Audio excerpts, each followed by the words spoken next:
Bonjour à vous deux. Salut.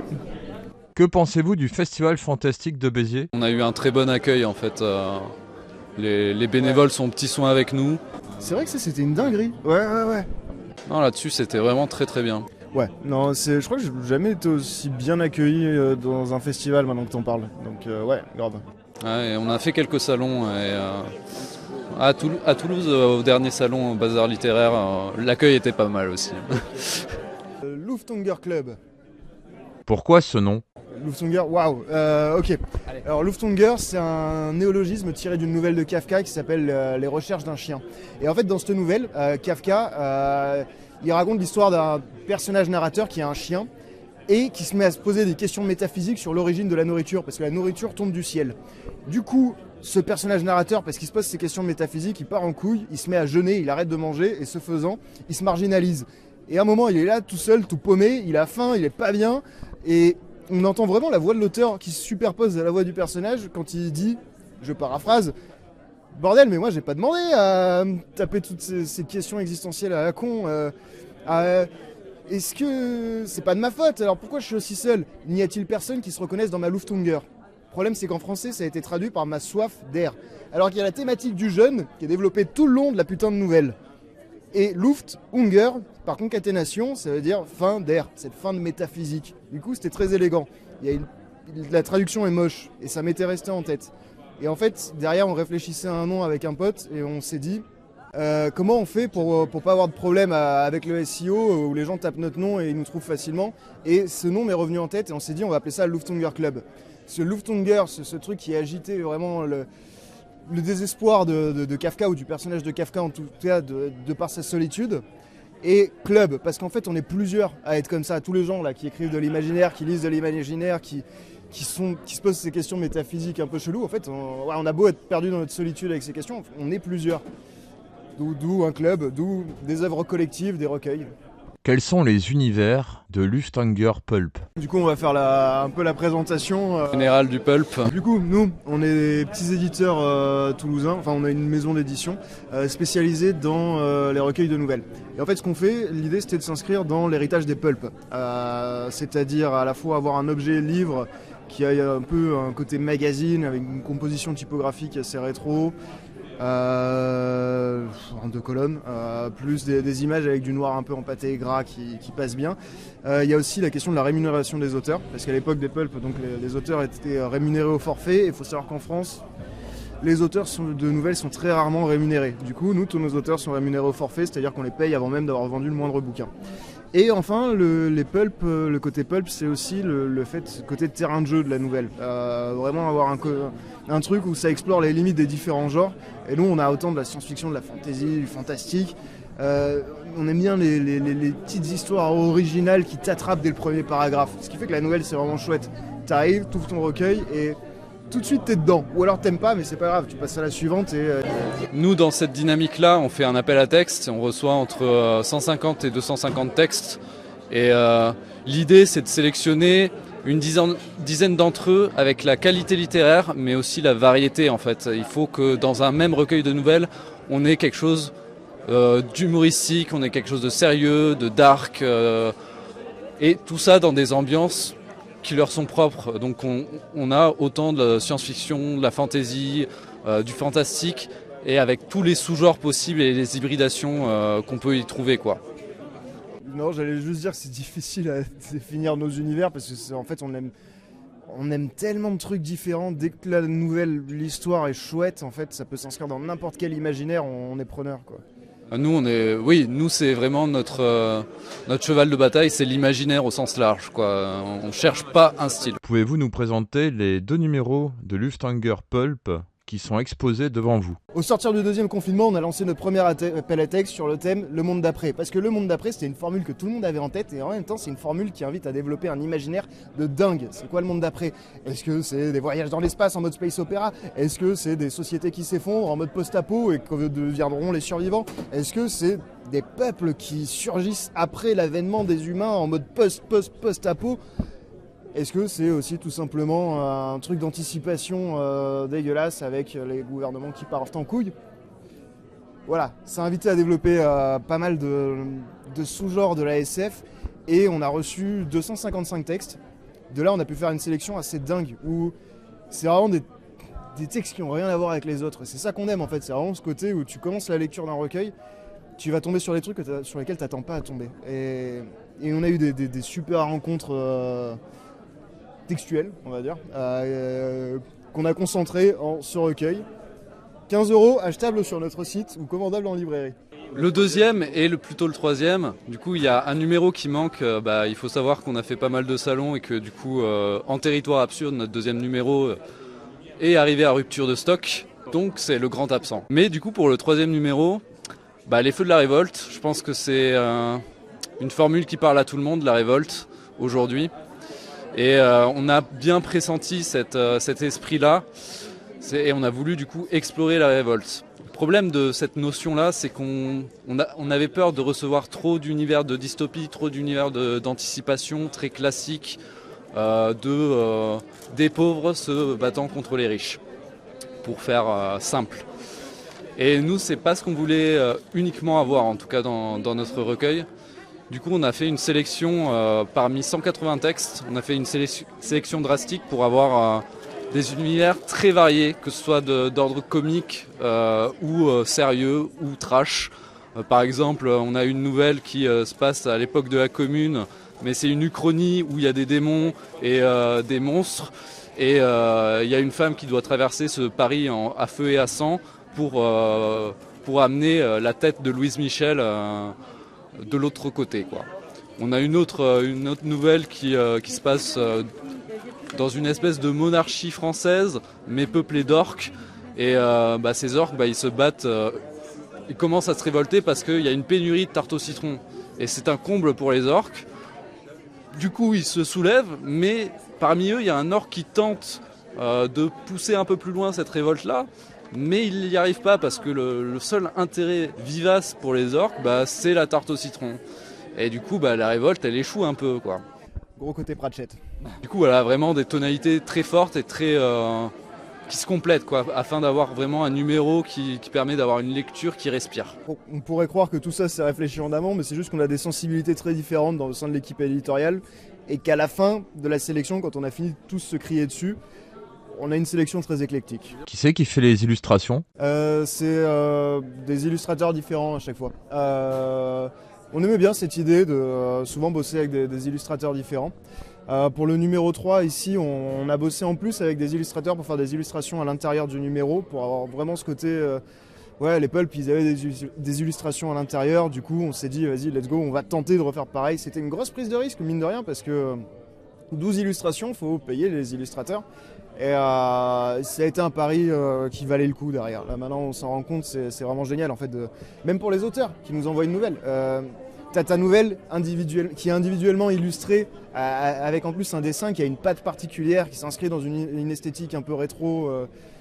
Je pense que les auteurs sont contents, et en général tous les auteurs avec qui on a bossé étaient assez heureux en fait d'avoir bossé avec nous. Donc c'est vrai que ça c'est un truc qui fait très plaisir, parce qu'à la base, mine de rien, c'est aussi pour changer un peu les usages de comment ça se passe pour les nouvellistes en France qu'on fait tout ça. Et pourquoi vous êtes devenu éditeur ? Parce qu'à la base, on n'était pas du tout éditeur. Ouais. Mais on pensait faire de la correction, enfin du service aux auteurs, de l'accompagnement, parce que voilà, on était dans ce domaine. Et en fait, en parallèle, moi j'écrivais beaucoup, je participais à pas mal d'appels à texte. Et à un moment, je publiais des nouvelles un peu à droite à gauche. À un moment, j'en ai publié une dans un truc où je pensais que c'était quelque chose de sérieux. Et j'y suis allé, alors tout fringant, la veste de costard, le manuscrit du roman dans la sacoche, en me disant je vais croiser des éditeurs là-bas, je vais pouvoir être publié. J'arrive là-bas et en fait je me rends compte que c'était une énorme mascarade. Tout l'appel à texte n'avait pour finalité que de faire un coup de pub à l'organisateur qui lançait son activité d'agent littéraire. C'est-à-dire une correction vraiment nulle des textes, la mise en page dégueulasse, la couverture, on aurait dit un cahier de vacances, et les seuls exemplaires qui ont été imprimés ont été vendus sous forme d'exemplaires auteurs aux auteurs présents. Et du coup je suis rentré de là, j'étais furieux, et j'ai dit à mon meilleur pote Mathieu, qui est absent aujourd'hui, tu sais quoi, on va le faire, on va faire pareil, mais on va le faire bien, on va payer les auteurs et on va vendre des bouquins. Et du coup depuis on est éditeur apparemment. C'est un homme en colère. Maintenant, ça va mieux.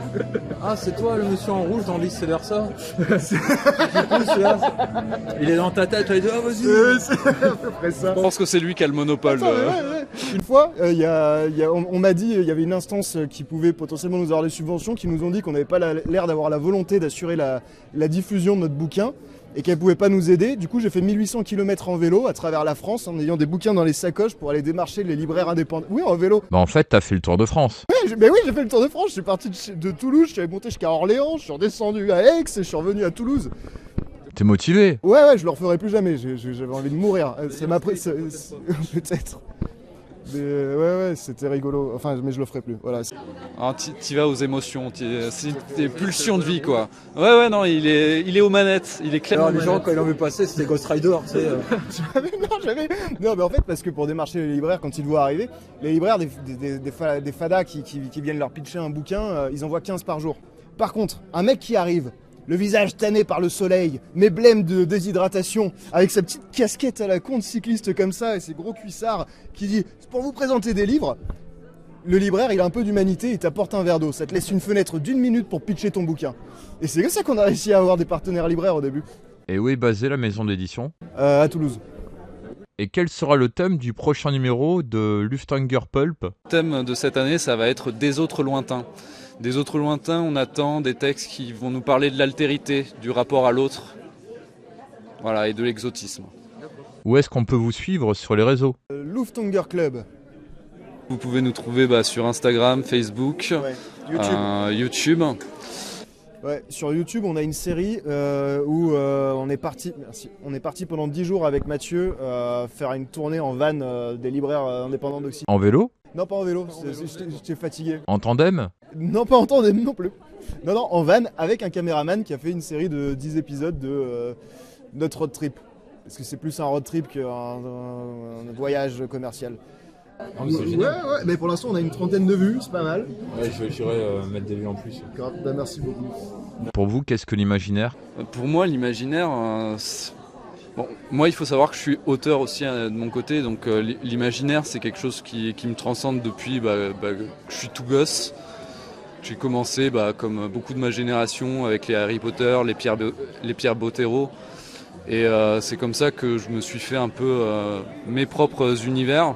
Bon, après j'ai mal tourné, je suis allé dans des univers beaucoup plus dark. T'es tombé dans le folk horror? Je suis allé sur du folk horror, je suis allé sur de l'étrange, l'inquiétante étrangeté, je suis allé sur plein d'ambiances de ce genre-là. T'as essayé de faire Midsommar version Toulouse? C'est vrai que c'est pas mal ton univers, ça pourrait quoi. Ça se passe pas à Toulouse, mais effectivement, je joue sur ces codes-là. Donc voilà, pour moi, l'imaginaire, c'est vraiment global, quoi. Ça va représenter plein d'univers différents. Et là-dedans, il va falloir trouver sa plume, sa chose qui se fait vibrer pour créer ou pour lire ces univers, quoi. Et pour vous, l'imaginaire, ça vous apporte quoi dans votre quotidien? Ouais. Qu'est-ce que ça m'apporte dans ma vie? J'en sais rien, ça me fait triper. J'aime bien lire des bouquins d'imaginaire justement parce qu'on va s'affranchir de certaines limites qu'on se pose initialement et qui permettent d'aller encore plus loin dans, je sais pas, dans un délire, dans une histoire, dans une ambiance. À côté de ça, il y a toujours la valeur allégorique dingue de l'imaginaire qui permet de représenter des choses qui ne sont pas représentables. Il y avait un peu ça, tu sais, Dracula de Bram Stoker, cette idée de saisir l'insaisissable uniquement par des reflets des choses, parce qu'on est sur une écriture fragmentaire, et juste, c'est à peu près tout, c'est un peu une recherche de la représentation de quelque chose qui ne peut pas être représenté. C'est pour ça que, par exemple, Godzilla, c'est une représentation de la peur atomique au Japon. C'est une façon à la fois d'exorciser nos peurs et d'en faire quelque chose de cool. En ça, l'imaginaire, c'est chouette. Y a-t-il une limite à l'imaginaire ou pas? Moi, j'ai tendance à penser qu'on a tendance dans les littératures de l'imaginaire, à trop se codifier. Et pour moi, c'est un souci souvent quand on parle de science-fiction, de fantastique, de fantasy, il y a souvent avec le genre des codes qui sont bien assis parce que y a des grands qui sont passés par là et qui ont un peu défriché le terrain. Mais la réalité, c'est qu'il y a encore plein de manières de raconter des histoires. Alors peut-être qu'on va pas réinventer la roue en racontant nos histoires, mais on peut trouver différentes sortes de narration, quoi. Et je trouve ça vachement important de décodifier en fait les genres. Et tu vois, j'avais envie de pas être d'accord avec toi pour genre faire un débat et tout. Mais je suis absolument d'accord avec tout ce que tu viens de dire. Et je comptais te dire, oui, mais tu sais, la connerie, imagine genre une couleur qui n'existe pas. Ah, tu peux pas. Mais en fait, bien sûr que tu peux. Pratchett l'a fait, la 8e couleur.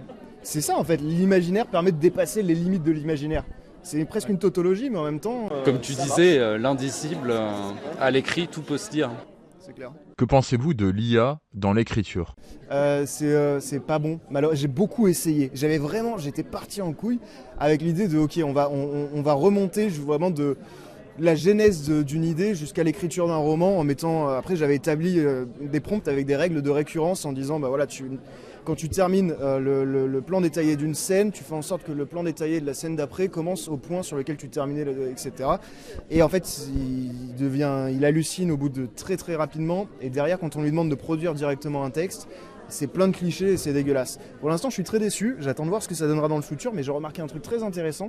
C'est que l'intelligence artificielle génératrice de texte, les LLM, Ouais. font très rarement des fautes d'orthographe. Et en ce sens, c'est super utile pour la correction orthographique. Parce que j'avais écrit un petit programme en Python qui venait extraire paragraphe par paragraphe mon texte d'un fichier Word, qu'il envoyait via l'API à OpenAI et qui disait bah, vas-y corrige-moi les fautes d'orthographe de ce truc et qui a inputé à la place le texte corrigé orthographiquement.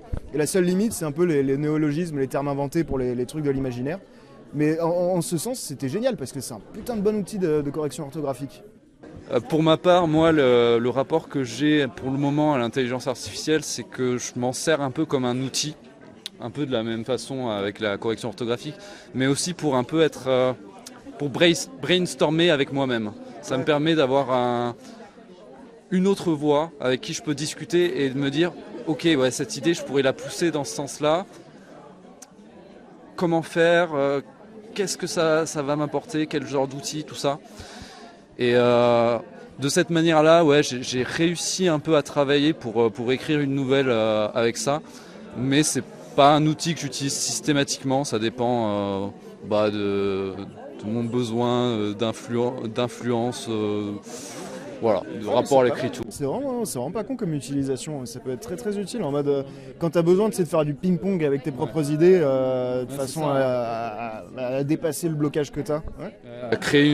Créer autrement, quoi, pousser sa créativité un peu plus loin, quoi.